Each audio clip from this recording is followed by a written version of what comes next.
하나님 말씀 보겠습니다. 요한일서 3장 7절에서 10절입니다. 찾으셨죠? 390쪽입니다. 같이 읽습니다. 시작. 자녀들아, 아무도 너희를 미혹하지 못하게 하라. 의를 행하는 자는 그의 의로우심과 같이 의롭고 죄를 짓는 자는 마귀에게 속하나니 마귀는 처음부터 범죄함이라. 하나님의 아들이 나타나신 것은 마귀의 일을 멸하려 하심이라. 하나님께부터 난 자마다 죄를 짓지 아니하나니 이는 하나님의 씨가 그의 속에 거함이요 그도 범죄하지 못하는 것은 하나님께로부터 났음이라. 이러므로 하나님의 자녀들과 마귀의 자녀들이 드러나나니 무릇 의를 행하지 아니하는 자나 또는 그 형제를 사랑하지 아니하는 자는 하나님께 속하지 아니하니라. 아멘. 자, 미혹에 대해서 세 번째를 봅니다. 자, 이 설교를 준비하면서 제목을 어떻게 잡아야 될까 참 고민 많이 했어요. 근데 이렇게 표현한데 제목이 뭐죠? 같이 읽어볼까요? 시작. 성도는 죄를 안 짓고 살 수 없다고요? 다른 말로 바꾸면 정말 성도는 죄 짓는 게 당연한가 하는 겁니다. 여러분 어떻게 생각하세요? 여러분 죄 짓는 게 당연한 겁니까? 죄를 안 짓고 살 수 있을까요? 없을까요? 예, 그 부분을 한번 나누는데 오늘 여러분이 이 말씀들을 정확하게 깨달으셔야 돼요. 제가 무슨 말씀하는지 정확하게 깨닫고 이해하셔야 됩니다. 예, 저와 여러분 모두가 다 하나님의 사랑하는 자녀들입니다. 할렐루야. 여러분 다 하나님의 자녀들입니다. 우리 모두는 실제로 예수 그리스도의 십자가, 그 십자가의 피로 다 구원받아서 하나님의 한 가족입니다. 사실 다 성이 다르고 백그라운드가 다르지만 하나님께는 다 한 가족이에요. 하나님의 아들딸이라는 겁니다. 이 말은 무슨 말이냐면 여러분이 예수를 믿음을 통해서 마귀에게 속했던 우리의 신분이 하나님의 자녀가 되는 신분으로 상승되었다 하는 겁니다. 그렇지만 우리가 이 세상을 살아가는 동안은 여러분의 그 자녀의 신분을 지키고 보존하고 살아가야 될 책임은 하나님께 있지 않고 우리에게 있다는 거 아시죠? 물론 이 신분, 자녀의 신분이 의미하는 것은 결코 불행이 아닙니다. 가장 영광스럽고 가장 큰 축복을 의미하는 게 이 자녀됐다는 신분이에요. 그래서 성경은 우리에게 이 구원의 신분, 그 신분이 완전한 실체가 되도록 완성해 나가야 된다라고 강조하는 거예요. 이 구원은 아직 완성이 안 됐잖아요. 그래서 구원을 완성해 나가라. 그래 두렵고 떨림으로. 사도 요한은 이 사실을 3장 2절에서 아주 정확하게 명확하게 표현하고 있습니다. 사랑하는 자들아, 우리가 지금은 하나님의 자녀라. 믿죠? 우리가 다 하나님의 자녀입니다. 근데 그 다음입니다. 그 다음에 뭐라고 하냐면 장래에 앞으로 어떻게 될지는 모르지만 그럽니다. 장래에 어떻게 될지는 모르지 아직 나타나지 않았어요. 결론이 안 나왔다는 얘기예요. 예. 그러나 뭐라고 그래요? 그분이 나타나면 우리는 다 그분과 같을 줄 알 것이다 라고 얘기합니다. 당연한 거죠. 그렇기 때문에 우리가 구원받았지만 아직은 아무도 모른다는 얘기예요. 자녀이지만 아직은 장담 못한다는 얘기입니다. 왜요? 우리가 아직 살아갈 시간이 있어요. 그게 지금 2절 말씀 그 얘기예요. 네. 그렇기 때문에 3절에서 사도 요한이 말합니다. 오직 주님께, 이렇게 구원받은 자녀가 오직 주님께 소망을 두고 산다면 주님이 성결하신 것처럼 너희들도 스스로를 거룩하게 해야 된다라고 강조하는 겁니다. 나 구원받았어. 자녀야.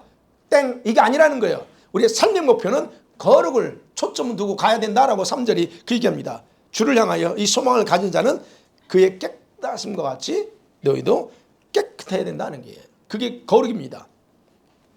그러니까 여러분이 구원받아서 자녀가 돼서 그분께 마음 든다면 우리 뭘 추구해야 되냐 하는 거예요. 정확하게 이해하고 있다는 거예요. 사도 요한도요 압니다. 예수님의 피로 속량을 받았어요. 칭의를 받았어요. 그리고 구원을 선물로 받았어요. 그럴지라도 거룩을 추구하지 않고 죄를 반복해서 지을 수 있다는 것 사도 요한도 다 인정하고 우리도 다 인정합니다. 그런데 중요한 건 그 다음입니다. 그런데 그렇게 지속할 때에는 그 자녀된 신분이 어떻게 바뀌는가에 대하여서 하나님의 관점에서 4절부터 설명합니다. 여러분 바로 이 부분에 대해서 이제 여기에서 우리가 저와 여러분이 미혹되어 있는 그런 부분을 생각해 볼 거예요. 여러분 하나님과 자녀 되었습니다. 자녀가 되었다면 우리가 이렇게 설교 듣기도 하고 설명을 합니다. 어떤 분들은 반복해서 죄를 지어도 회개만 하면 하나님의 자녀가 되면은 문제 없어. 회개하면 돼. 그리고 우리는 절대로 죄를 안 짓고 살 수 없어. 우리는 다 죄인이라 죄를 지을 수밖에 없는 존재야. 맞죠? 그렇기 때문에 죄를 짓는 것은 당연한 거야. 그거 안 지려고 하지 마. 그게 잘못하면 율법적으로 가라고 얘기하죠. 맞죠? 그러면 여러분 보세요. 그래서 말합니다. 이런 분들이 아주 진짜 죄 짓는 것에 집중하지 말고 뭐에 집중해요? 하나님의 용서. 회개하면 용서해주고 그리고 하나님의 사랑에 집중하며 살라라고 강조합니다. 여러분 이런 설교 들어본 적 있나요? 굉장히 연약한 성도들에게는 위로가 되고 굉장히 힘이 되는 말씀이에요. 죄 짓는 것에 집중하지 말고 하나님의 용서, 하나님의 사랑에만 집중해. 그러면 다 이겨낼 수 있어. 예, 맞습니다. 근데 틀립니다. 50%밖에 안 맞습니다.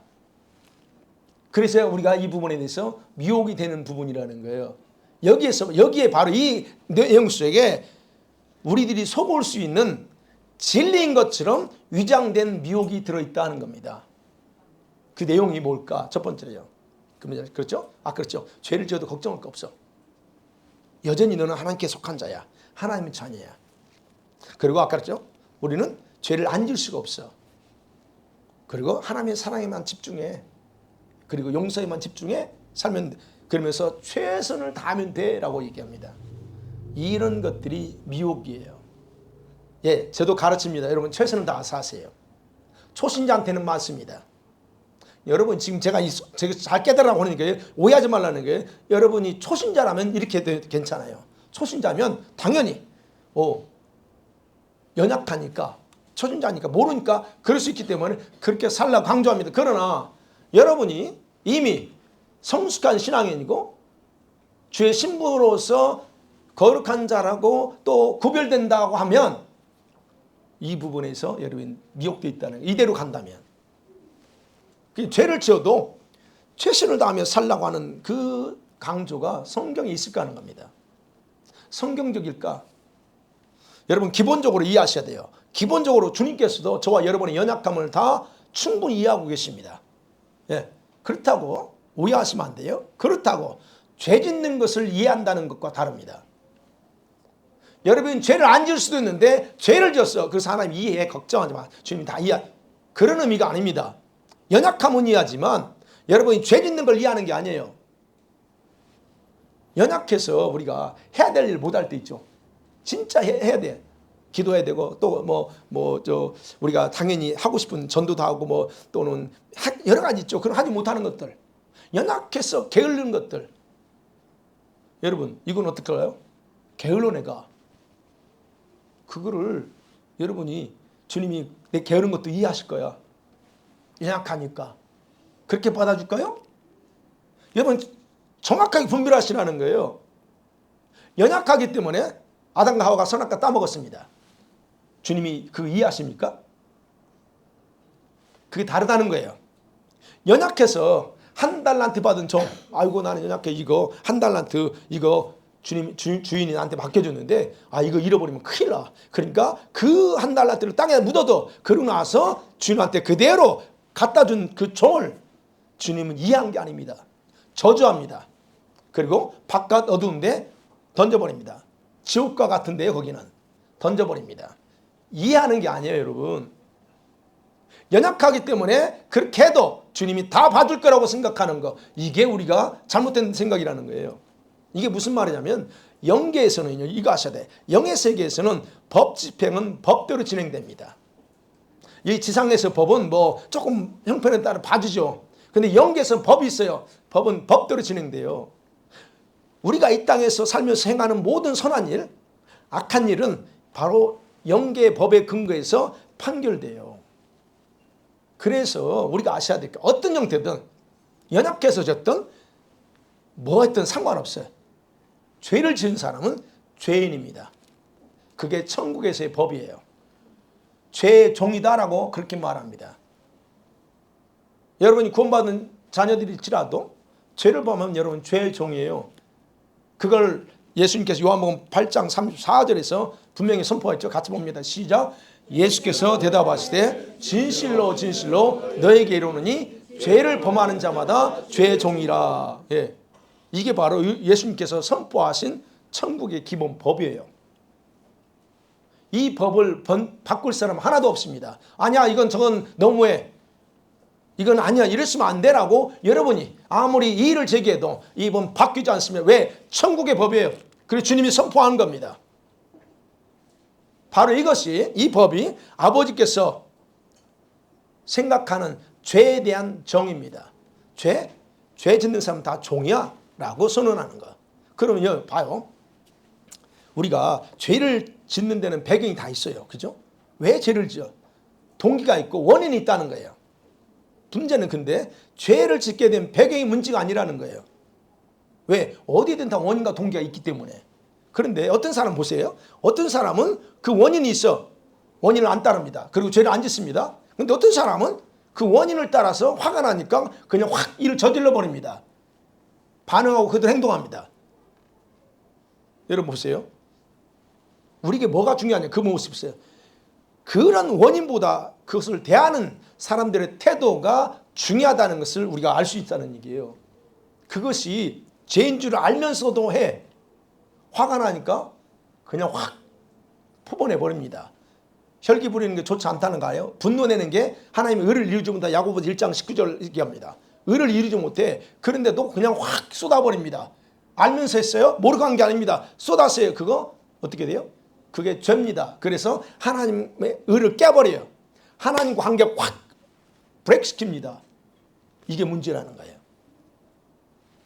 그러니까 이 죄를 짓는 것은 예수님을 믿고 영생을 얻은 자에게 가르치는 적용이지 불신자에게 적용되는 말씀이 아니라는 거예요.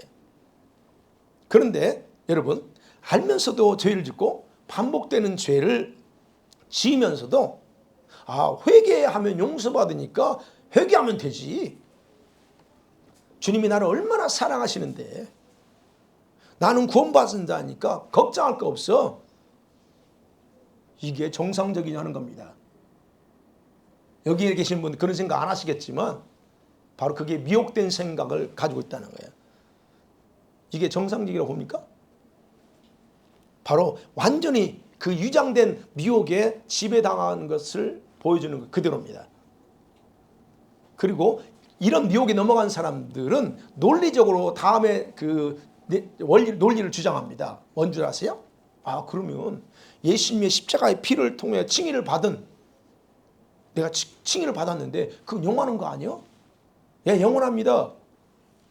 그러면서 뭘 강조하는 자예요? 그 사람들은 믿음이면 돼. 믿음으로 칭의받은 거 그거 강조합니다.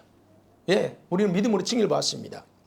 다시 말씀드리면 칭의를 받았기 때문에 그것은 변경될 수 없는, 내가 어떤 죄를 져도 변경될 수 없는 완전한 자유를 얻은 것이라고 믿게 만들어요. 여러분, 우리가 믿음으로 의롭게 되는 것은 예수님의 십자가 사역으로 끝났어요. 맞습니다. 맞어요.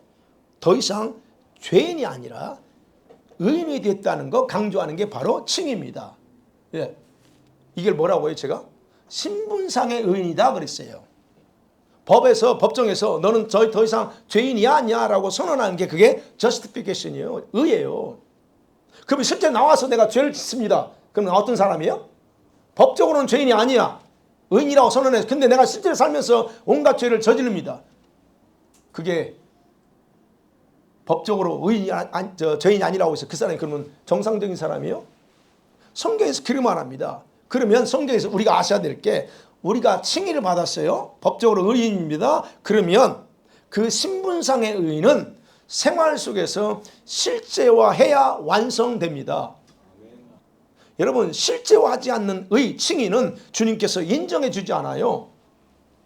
다시 말씀드리면 믿음이 있다면서 믿음에 따른 행동을 하지 않는 믿음을 야고보서는 무슨 믿음이라고 그래요? 죽은 믿음이다 라고 그랬죠. 그와 동일한 원리입니다. 의를 행하지 않아? 그건 죽은 의야라고 똑같아요. 그래서 이런 거짓된 이론으로 성도들 여러분 스스로 의를 행하지 않고 살아도 내가 이미 의롭게 됐기 때문에 또는 주님께서 그 일을 내가 이미 의롭게 된 칭의를 보시는 분이야 라고 속이는 거예요. 그런데 요한이 말합니다. 이게 제가 제 생각 논리를 얘기하는 게 아니라 요한이 말하는 걸 얘기하는 거예요. 7절에 뭐라고 말해요? 7절에 자녀들아 아무도 너를 미혹하게 하지 마. 왜? 그 다음에 뭐냐? 의를 행하지 않는 자는 의가 아니야. 근데 의를 행하는 자가 그리스도처럼 의인이라고 표현해 말합니다. 이게 무슨 말이에요? 의를 행하는 사람, 즉 믿음으로 거저받은 의가 아니고 의를 행하는 자, 바로 그 사람이 예수님처럼 의롭다고 인정받는다라고 얘기하는 거예요.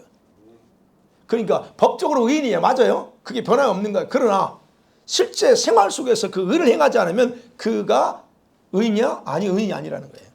아까 실제 생활에서는 온갖 죄를 거짓하고 도둑질하고 살아. 잡히진 않았어. 온갖 더러운 짓 다. 그게 의인이냐? 아니라는 거예요. 똑같습니다. 주님이 얘기하는 거예요. 요한이 그 얘기하는 거예요, 지금. 그런데 너희들 속는다는 거예요. 봐요. 너희들 미혹하지 못하게. 근데 많은 사람이 속아. 바로 이런 잘못된 것으로 속인다는 얘기예요. 그래서 8절에서 뭐라고 그래? 사도 요한은 곧바로 죄를 짓는 자마다 마귀에게 속하게 된다라고 얘기합니다. 그죠? 죄를 짓는 자마다 마귀에게 속하나니, 예. 아니, 내가 왜 마귀에 속했어? 나 하나님의 칭의를 받았고 하나님의 자녀인데? 근데 요한은 말합니다. 스스로 너희를 미혹하지 못하게 어떤 거, 의를 행하지 않으면서 의인이다라고 하는 거, 그거 하고, 그리고 죄를 짓는 자는 마귀에 속한데, 근데 그건 거짓말이라고 가르치는 것들 속지 말라는 거예요. 여러분, 여기서 바로 많은 성도들이 혼동하며 이해하지 못하는 거예요. 저는 요한일서를 볼 때마다 참 영적인 깊은 원리를 담고 있는 걸 제가 요한일서를 그렇게 좋아합니다. 요한복음과 요한일서를 좋아해요. 왜? 여기 뭐 영적인, 제가 이해하고 있는 영적인 세계에 다 들어있거든요. 예, 보세요. 이런 부분들에 대해서 성도들이 혼동하며 이해하지 못해요. 어떤 건 줄 아세요? 이제 이렇게 생각하죠. 아니, 그러면 구원받아서 하나님의 자녀가 된 내가 어떻게 죄를 졌다고 마귀에게 속았다고 단정할 수 있어? 나는 여전히 하나님의 아들인데 어떻게 죄 하나 졌다고 그걸 마귀의 자식이라고 그래? 우리 이렇게 생각하죠? 그러면 또 더 나가요. 그러면 하나님이 나한테 주신 구원 십자가, 그 십자가는 그렇게 값이 없나? 아니, 그 큰 구원을 줘놓고 죄 졌다고 그냥 마귀 자식이 된다라고 말하면 이 십자가 구원은 뭐예요, 그럼? 하나님의 자녀의 신분이 그렇게 쉽게 마귀로 바뀔 수가 있는 싸구려냐 이거예요. 이런 생각을 합니다. 여러분은 생각 안 하죠? 저는 이 성경 읽을 때요 굉장히 고민 많이 합니다. 퀘스천 마크를 늘 붙이고 성경 보고 성경 읽었고 연구해요. 도대체 이게 뭘지? 여러분 이런 말 하면 그래요. 실제로 들었고 제가 이 말씀을 가지고 얘기할 때 아니 그건 그냥 죄 짓지 말라고 하는 거지 그 죄 짓는다고 마귀가 자녀가 되는 게 이런 식으로 얘기한단 말이에요. 그러면서 이 얘기를 합니다. 여러분 근데요. 예, 그럴듯한 논리고 맞습니다. 여러분 일반적으로 다 생각할 수 있는 논리예요. 그런데 중요한 것은 이런 생각 자체가 합리적이라고 생각할 수 있죠. 근데 합리적이지 않습니다. 당연한 것도 아닙니다. 여러분에게 입장은 당연하죠. 근데 당연한 거 아닙니다. 왜? 성경이 그렇게 기록하고 있기 때문에요. 아니, 성경이 이렇게 기록하고 있잖아요. 내가 얘기하는 게 아니고 성경에서 그렇게 말하고 있어요. 마귀 자식이라 그럽니다. 성경이 이렇게 말하고 있는데 왜 내 논리적으로 나는 그게 이해가 안 돼. 그것도 십자가 싸구려야? 나는 그거 받아들일 수 없어. 그건 여러분 생각이고 성경이 뭐라고 말하고 있느냐는 거예요. 저희에게 포인트는. 여러분 그래서 이 말씀, 이 하나님의 말씀이 여러분의 생각과 그런 논리로 변개할 수 없다는 것 정확하게 인정하셔야 됩니다. 교황은 이 말씀을 다 변개합니다. 그러나 그 누구도 이 말씀을 지 마음대로 바꿀 수 없어요. 네. 그러면 또 제가 이렇게 말씀드리면 또 여러분은 또 생각 있는 사람 이렇게 질문하면 저는 꼬리에 꼬리 물고 항상 질문해요. 그럼 많은 성도들이 이 죄 문제에서 어떻게 자유할 수 있느냐고요. 몇 명이나 죄에 안 짓고 살 수 있지? 맞죠? 예, 그게 궁금하죠? 저도 모릅니다. 근데 성경에 나와요. 성경은 이런 어떤 우리의 그 퀘스천을, 반문을 용납하지 않았습니다. 그럴듯한 반문도 용납하지 않아요. 왜? 죄를 짓는 자는 마귀 소속이라고 결론 내렸기 때문에. 그렇다면 우리는 뭘 생각해야 되냐고요. 뭘 생각해야 되냐면, 그럼 내가 어떻게 살아야지? 라고 하는 실제 고민을 하면서 스스로 결정해야 돼야지, 이런 논리를 가지고 틀렸네 맞았네 할 게 아니라는 거예요. 그리고 또 하나요. 또 하나 기억해야 될 게 있어요. 여러분, 죄를 짓는 것은 사단의 일을 따르는 것과 똑같다라고 얘기합니다. 그래서 여러분, 이제 일단 그거예요. 그래서 이런 말씀을 인정하지 않으려는 생각은 스스로 미혹해서 마귀 종이 되게 만듭니다. 여러분이 퀘션 마크를 가지고 있는 건 좋아요. 그러나 결국 그 퀘션도 말씀에 따라 복종해야지, 안 그러면 여러분은 미혹돼서 그 생각에 복종하지 않습니다. 두 번째로 생각해 봅니다. 그러면 아니 어떻게 그렇게 빨리 마귀 자식이 되냐는 거예요. 죄가 얼마나 무서운가를 알면 여러분은 아무 말 못할 겁니다. 죄가 어떤 능력을 가지고 있는지. 첫 번째로 죄가 어떤 능력을 가지고 있는지 아세요? 죄는요, 하나님과의 관계를 파괴하는 강력한 영적인 능력이 있어요. 이게 영적인 능력입니다. 그냥 능력이 아닌 영적인 파워를 가지고 있어요. 그걸 어떻게 알 수 있어요? 아담이 타락해서 죄를 범했습니다. 범했을 때 그 죄가 아담과 하나님과의 그 친밀했던 부동행과 관계, 끊을 수 없을 것 같은 그 관계를 한순간에 끝내버립니다. 그게 죄의 영적인 파워예요. 여러분이 짓는 죄는 단순한 게 아니라는 거예요. 영적인 능력이 있다는 거 아셔야 된다는 겁니다. 근데 이건 전혀 생각 안 해. 그 한 번쯤 그거 가지고 우리는 너무 죄를 가볍게 여겨요. 그러면 여기서 말하는 게 죄가 뭘까? 요한일서에서 말하는 이 죄는 도대체 어떤 걸 말해요? 죄. 헬라말 아노모스입니다. A는 부정어잖아요. 노모스가 법인데 A를 끼면 법이 없는 거예요. 다시 말씀드리면 죄는 법을 따르지 않는 게 죄입니다. 우리가 흔히 아는 거, 여기 우리가 세상에 있는 법을 어기면 우리는 죄라고 말하죠. 여기서는 죄라고 얘기 안 하지만 바로 이게 우리에게 있어 죄입니다. 그럼 법이 뭐냐는 거예요. 하나님 말씀, 노모스 또는 이 율법, 하나님 말씀이 법입니다. 그러니까 저와 여러분이 만일에 죄를 짓는다면 우리는 이 법을 브레이크하는 거예요. 깨버리는 것이고, 동시에 저와 여러분에게 주신 이 법, 하나님의 말씀을 제거해버리는 그런 의미라는 거예요. 하나님의 말씀이 적어도 우리 하나님의 자녀인 우리에게는 이게 얼마나 소중합니까? 근데 이 소중한 하나님 말씀이 내 거가 되지 못하게 스스로 만드는 행위라는 거예요. 이게 성경대로 얘기하는 거 지금 요한일서에서 말하는 그거에 대해서. 바로 이런 심각성 때문에 죄를 지으면 여러분과 저는 하나님과 관계는 파괴된다는 거예요. 이게요, 영계에서 이 원수마귀가 하는 일입니다. 여러분이 죄를 짓게 하면 만듦을 통해서 법을 다 깨버려. 어디에서? 영계에서 다 그 짓을 합니다. 그래서 죄를 지으면 마귀에게 곧바로 소속이 바뀌어버려요. 여러분, 성경이 분명하게 기록하고 있음에도 불구하고 이것에 대해서 신경을 쓰지 않는 이유가 뭘까? 여러분, 성경 여러분 읽을 때 그냥 넘어가죠. 죄를 짓는 마귀에 속하나니 그냥 뭐 책 읽듯이 넘어가죠. 여러분은 아까 그랬잖아요. 왜 그러지? 여러분 고민하셔야 돼. 도대체 뭔 놈이냐 고민하셔야 돼요. 근데 여러분, 이런 것이 기록되어 있어. 그런데도 신경 안 쓰는 이유가 뭐라고요? 여러분, 어떤 분이 매혹되어 있다는 거예요. 죄를 안 짓고 어떻게 살 수 있어? 다 짓지. 죄 짓는 건 당연한 거야. 이런 것들에 의해서 여러분이 브레인워시 됐기 때문에 그렇습니다. 여러분 안 그런가요? 나만 그렇게 보나? 그럼 봐요. 근데 이 죄는 하나님의 자녀된 신분을 변경할 수 있을까 하는 겁니다. 어떻게 생각하세요?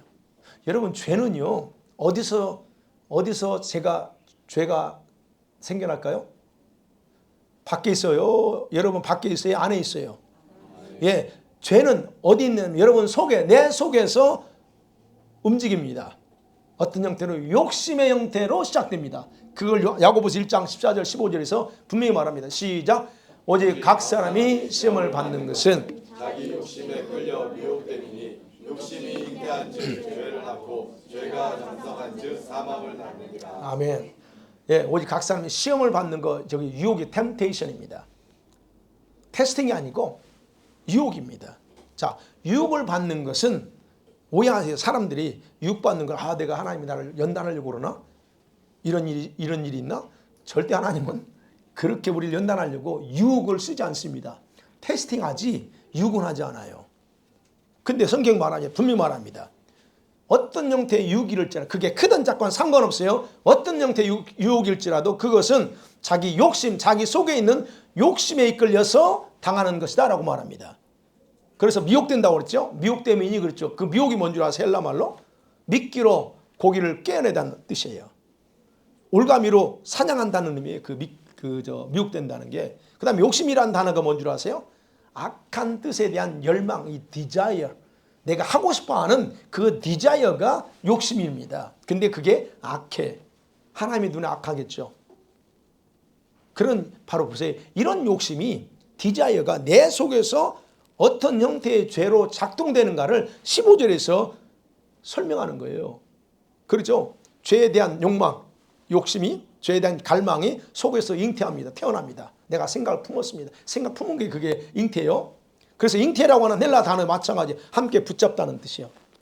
이걸 여러 번 아는 것처럼 여자분들이 임신하는 상태를 나타낼 때 쓰는 단어예요.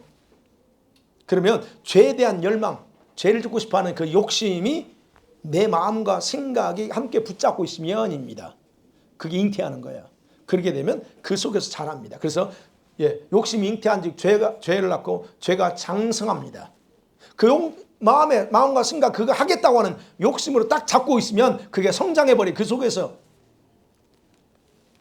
그래서 낳다라고 하는 단어 역시 마찬가지 여자가 아이를 낳는 것 똑같은 단어예요. 그런데 중요한 건 뭘 낳느냐 하는 겁니다.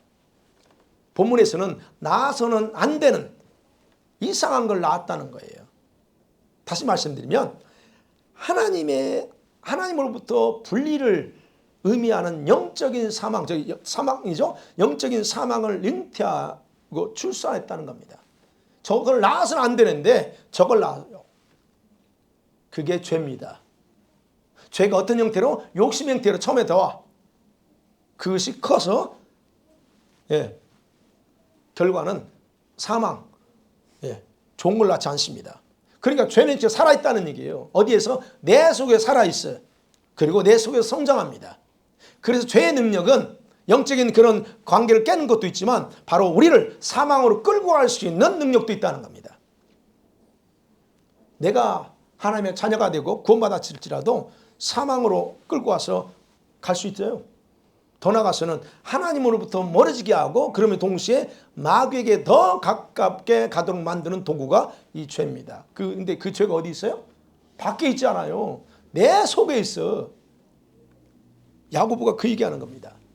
그렇기 때문에 죄를 좋아하고 따라가는 것은 자신의 신분을 바꾸어서 마귀 이 사단을 주인으로 섬기는 행위가 되고 만다라고 하는 겁니다. 그래서 너는 마귀에 속하나니 그렇게 얘기하는 겁니다. 그러면 생각해줘. 여기서 이제 오해하면 안 돼요. 정확하게 합니다. 정말 이 죄는 어떤 죄를 말하느냐? 포괄적인 죄가 아니에요. 우리가 실수하고 잘못하다 우리는 그 인간이기 때문에 그렇게 할 수 있는 그 죄를 말하는 게 아니고 도덕적이고 이 말씀을 법을 깨는 습관적인 죄를 말합니다. 여기서는 오해하지 마세요. 이제 여기서 정확하게 하세요. 습관적인 죄, 도덕적인 죄, 도덕적으로 해서는 안 되는 그런 죄들, 이 죄를 말합니다. 그러면 우리들은 이런 습관적인 죄를 안 짓고 살 수 없을까요? 네? 있을까요? 없을까요? 기본적으로 여기서 우리가 아셔야 돼요. 여러분, 예수님이 이 땅에 오신 이유가 뭘까요?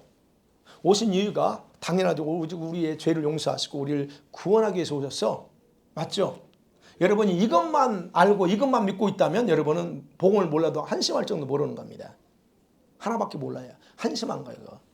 여러분 그 정도 믿음의 신앙생활하고 신부가 될 그런 자격을 가졌으면 여러분 아셔야 돼요. 그 하나만 가지고 붙잡고 나는 구원받았어. 이게 아니에요.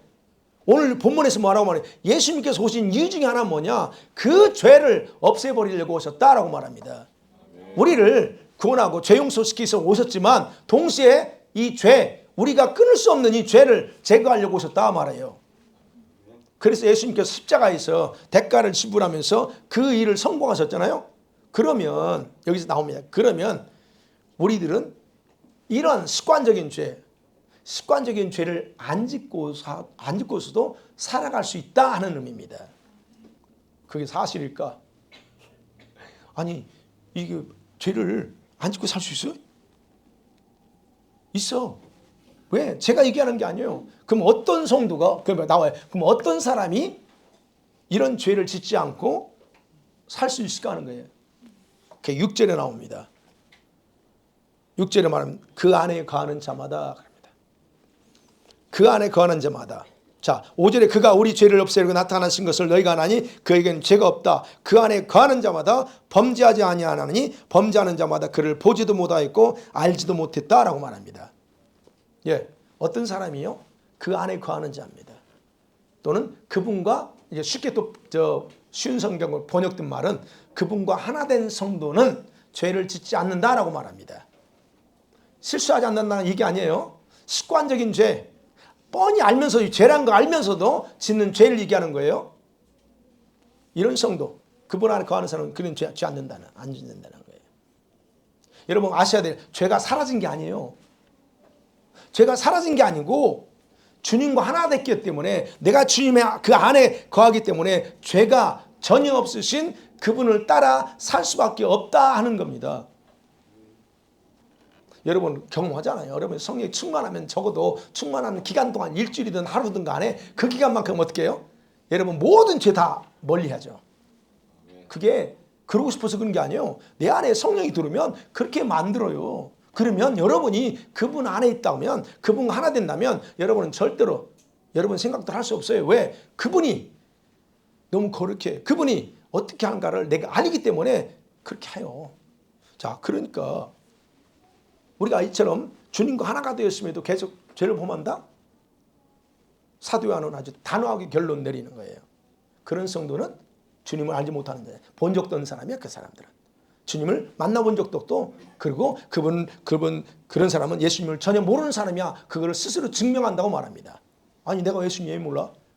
내 예수 믿으니까, 아니까 예수 믿었고, 하나님의 자녀가 됐는데, 왜 나한테 예수님 본 적도 없고, 믿은 적도 없다고 그래? 라고 얘기하죠.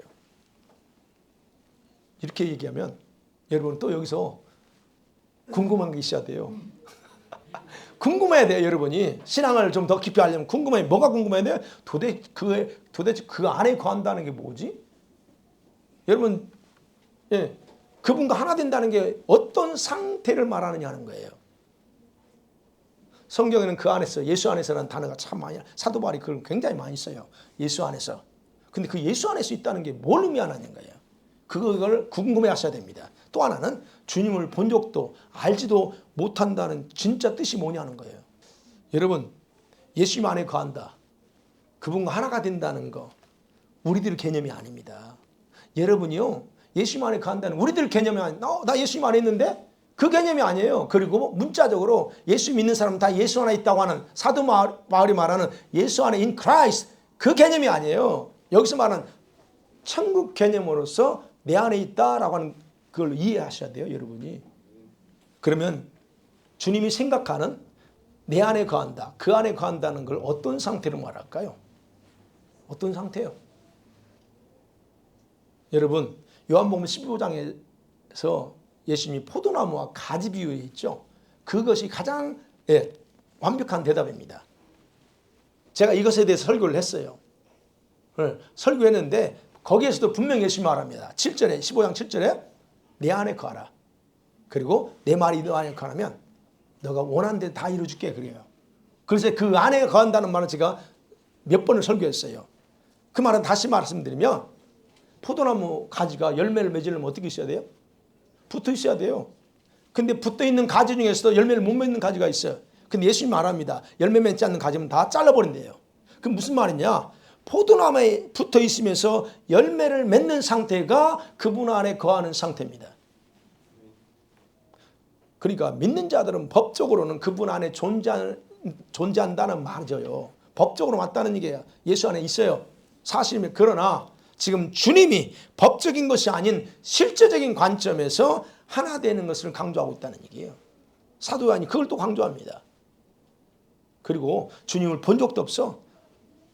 알지도 못한다. 이거 역시 동일한 개념입니다. 여러분 주님 다 아시죠? 뭘로 알았어요? 성경을 통해서 배워서 목사님들이 설교를 통해 예수님 이런 분입니다. 예, 잘하셨어요. 그러니까 예수 믿는다고 했고 믿어서 하나님 자녀가 됐죠. 그러나 개인적으로 주님 만난 적 있어요? 개인적으로 주님 경험한 적 있냐고요. 이게 없어. 대부분 다 배워서 알지. 배워서 하니까 여러분이 죄를 습관적으로 짓는 것을 끊지 못하고 죄를 두려워하지 않아요. 주님이 얼마나 이 죄에 대해서 싫어하는지 그런 감각이 없어요. 왜? 배웠거든. 예수님을 배워서 알았거든. 배워서 알았어. 바로 지금 요한이 그 얘기하는 거예요. 그런 사람들은 너는 주님도 알지 못하고 본 적도 없어 얘기하는 거예요. 그러니까 실제로 만났다? 반복되는 죄, 습관적인 죄, 죄인 줄 알면서도 그 죄 짓는 건 불가능합니다. 그게 성경의 말씀이에요. 그러면 이제 궁금한 거죠. 과연 우리는 죄를 안 지으며 살 수 있어? 있을까요? 예, 가능합니다. 그래서 죄를 안 지을 수 있는 게 아니고 저는 이걸 하면서 죄를 안 지을 죄를 못 지게 되면 살아요. 죄를 짓고 싶은 마음이 없는 게 아니야. 그런데 죄를 못 지어. 누구 때문에? 내 안에 계신 그분 때문에 죄를 못 지어. 내가 그분 안에 있기 때문에 죄를 못 지어. 그분이 내 안에 계시잖아요. 그런데 어떻게 죄를 짓냐고. 알면서 우리가 모르고 짓는 죄일 수 있잖아요. 그거 말고 이게 지금 여기서 요한이 여기서 말하는 걸 알면서 짓는 죄 또는 습관적인 죄를 얘기하는 거예요. 그러니까 여러분 보세요. 9절 말씀이 그 얘기하는 거예요. 9절. 죄를 짓지 아니하나니 하나님께로부터 난 자는 죄를 짓지 아니하나니 그러잖아요. 여기서 죄를 짓지 아니한다. 헬라어가 뜻이 이거요. 습관적으로 죄를 지으며 그 속에서 그분 안에 살 수 없다는 뜻이에요. 습관적으로. 왜냐하면 하나님처럼 완전해서가 아니고 하나님께 난 자기, 하나님으로부터 태어난 자기 때문이다 라고 하는 겁니다. 요한복음 9절에 요한이 그 얘기하는 거예요. 여러분 하나님으로부터 태어난 사람의 특징이 있어요. 여러분이 정말 하나님으로부터 태어난 자인가? 특징 두 가지예요. 여기에 대해서 학자들이 해석이 다양합니다. 그런데 제가 볼 때는 딱 다른 거 없어요. 두 가지예요. 하나님의 씨가 뭐냐? 하나님 말씀이요. 그 다음에 하나님의 성령, 여러분 안에 계신 말씀과 성령이요. 이 말씀과 성령이 우리 안에 씨로 담겨 있다는 걸 생각합니다. 그러면 이 말씀과 성령이 여러분 마음속에서 제대로 작동된다면 여러분 어떻게 될 것 같아요? 김대중 어떻게 될 것 같아요? 말씀과 성령이 내 안에 제대로 작동되고 있어. 그러면 여러분 어떻게 집사님은 죄를 계속 반복해서 지을 것 같아요? 아니요. 반복해서 지을 수가 없어요. 왜? 말씀이 내 안에 살아 계속 움직이지. 성령이 가만히 있지 않지. 어떻게 죄를 짓습니까? 그러니까 그 얘기하는 거예요 지금. 그래서 요한이 얘기하는 거예요. 하나님께 난 자는 진짜 난 자는 하나님 그 씨가 있는데 그 씨가 작동되기 때문에 죄를 지을 수 없다는 거예요. 습관적으로. 여러분과 제가 예수 믿고 칭의 받았을 때 하나님이 저와 여러분 예수의 생명을 주셨어요. 그래서 여러분은 다 예수의 생명이 있습니다. 근데 그 생명이 말씀의 지배를 받게 되면서 죄를 거부하며 살게 누가요? 성령이 나를 도우셔요. 아멘. 네. 자, 이렇게 살지 않으면 법적으로는 하나님의 자녀입니다. 예. 여러분 신분 하나님의 자녀입니다. 그런데 실제 생활에서는 누구 자녀요? 사단의 자녀가 되어 살아가는 건 얼마든지 가능하다는 거예요. 사도 요한이 그 얘기 안 합니다. 그러면 봐야죠. 여러분이 하나님께 속한 자인가 아닌가 판단해야죠. 기준이 뭘까요? 여러분이 하나님에 속한 자인가 아닌가. 요한이 지금 여기서 보는 내용을 그냥 그대로 얘기해요. 11절 12절 쭉 핵심이 뭐냐면 여러분이 형제 사랑에 대한 계명을 잘 지키고 있느냐는 겁니다. 여러분의 이웃 대한 사랑하느냐, 이웃을 사랑해서 복음을 전하느냐, 이웃을 사랑해서 어려운 사람들한테 나눠주느냐, 이게 형제 사랑이에요. 이런 사람. 또 하나는 의를 행하며 사느냐, 그 여러분의 생활의 기준이라는 거예요. 여러분의 생활의 기준. 아까도 서두에 말씀드렸죠.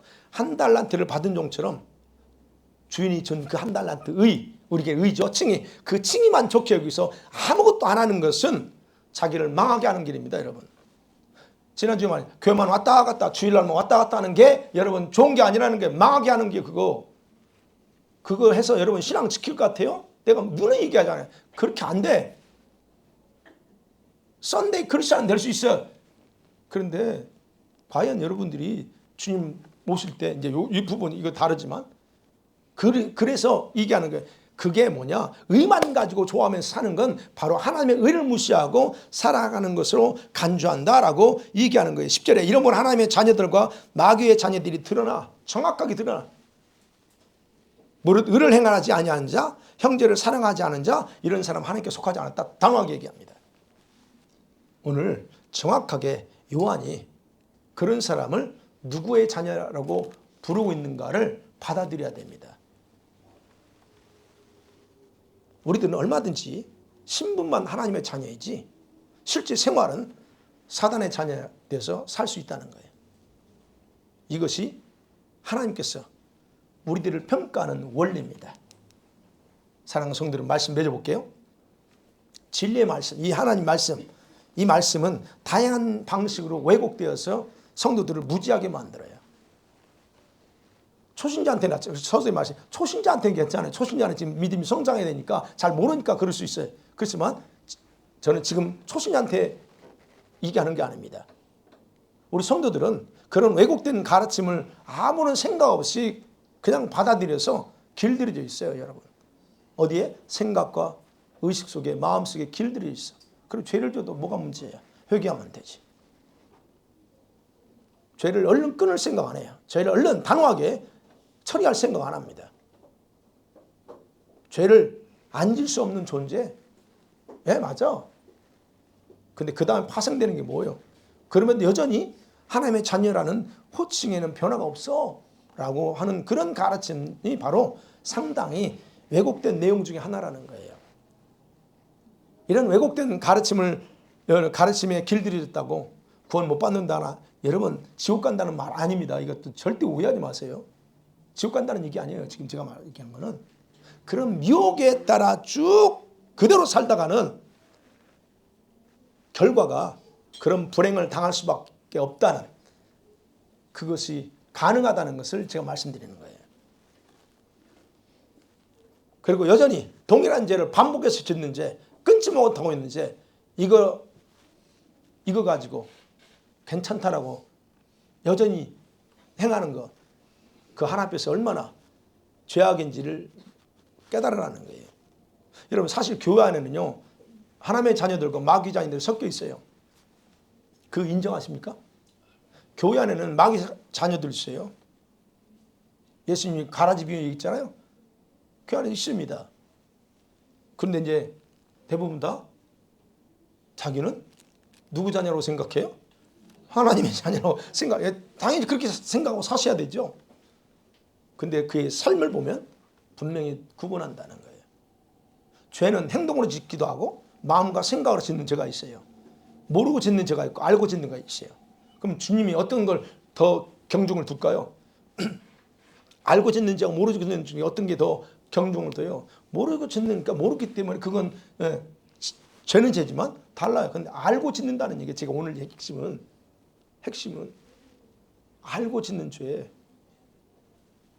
그렇게 짓는 죄를 연약함이라고 하는 말로 스스로 미혹해서 가볍게 넘기지 말라는 겁니다.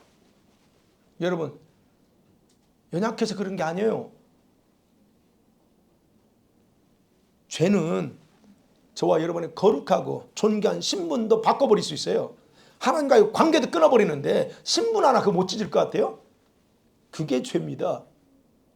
그렇다면 왜 계속 반복되는 죄를 단호하게 거절하지 못하고 살까요? 왜 그럴 것 같아요? 여러분이 잘 알겠죠? 예, 습관이에요. 그럼 습관 때도 고쳐야지요. 죄가 얼마나 위험한지를, 그 죄가 나의 이 신분에 어떤 영향을 끼칠까를 전혀 인식하지 않기 때문에 그래요. 그리고 그런 미혹, 그게 죄의 능력이라고 그랬잖아요. 끊을 수 없는 관계도 끊어버렸다고. 그래서 죄는 여러분의 모든 것을 바꿔놓을 수 있는 강력한 사단의 도구입니다. 그래서 죄를 가볍게 생각하지 마세요. 제가 이 문제를 놓고 하나님께, 주님께 기도했죠. 주님, 우리가 이걸 하는데요. 근데 저한테 기도 안에 성령께서 이렇게 감동을 주시는 거예요.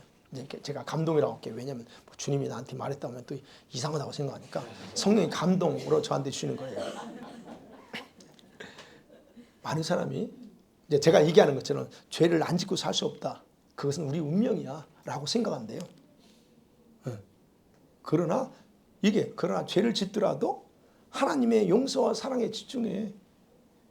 근데 그러면서 저한테, 근데 그것은 내 십자가의 죽음을 헛되게 하는 가르침이야 라고 말씀하시죠. 성령이 감동 주는 거예요. 그러면서 또 계속 이어주신 게 뭐였냐면, 반복적인 죄를 지으면서도 그것을 벗어나려고 하는 의지 없이 나에게 와가지고 잘못했어요 주님 용서해 주세요 라고 하면 된다고 하는 그런 생각은 나를 가볍게 여기는 것이다 그래. 나는 그런 자들을 굉장히 싫어한다 말씀하시더래요. 막 더 하려고 하는데 여기서 스탑했어요. 왜냐하면 그날도 설교가 길은데 거기까지 계속 해버리면 설교가 더 길어지니까 스탑했어요. 제가. 여러분, 이 말씀에 저는 그 부분에서 우리가 좀 신중하게 생각하셔야 돼요. 예수님께서 아까 예수님께서는 그 죄를 없애려고 십자가에 죽으셨고, 그리고 그런 죄를 행하도록 하는 마귀 사단을 이를 멸하려고 오셨습니다. 그리고 그 일을 하셨어요. 그렇다면 우리 기억하셔야 돼요. 저와 여러분이 죄라고 말하는 것들에서 우리는 얼마든지 자유하면서 살 수 있는 존재가 됐다는 거 믿으십니까? 우리는 다 자유할 수 있습니다. 죄에서. 죄라고 생각하지 못했던 건 행할 수 있어요. 나중에 보니까 죄네 알 수 있어요. 그러나 우리가 현재 죄라고 알고 있는 것들은 행하지 않고 살 수 있다는 얘기예요. 그게 현재 가능케 돼 있다는 거예요. 그러면 여러분은 혹시 아직까지도 반복하여 짓는 죄를 끊지 못했다? 누구 자식이에요 그럼? 하세요. 나는 마귀 자식이구나. 그거 기억하시라는 거예요. 신부는 하나님의 자녀일지라도 실제로는 마귀 자녀예요. 그리고 그 죄가 여러분을 망하게 할 수도 있다는 심각성을 가지고, 만일에 그렇다면 죽을 각오하고, 아까 습관, 죽을 각오하고 회개하면서 반드시 처리하시기 바랍니다. 아멘. 연약하기 때문에 죄를 짓고 넘어져도 괜찮다는 생각을 여러분 이제는 단호하게 거절하세요. 이거 괜찮은 게 아닙니다. 거절하세요. 그리고 내가 사단의 자녀로 살 것이냐 아니냐로 여러분이 사생결단하고 승리자가 되시기를 주의 이름으로 간절히 축원합니다. 아멘.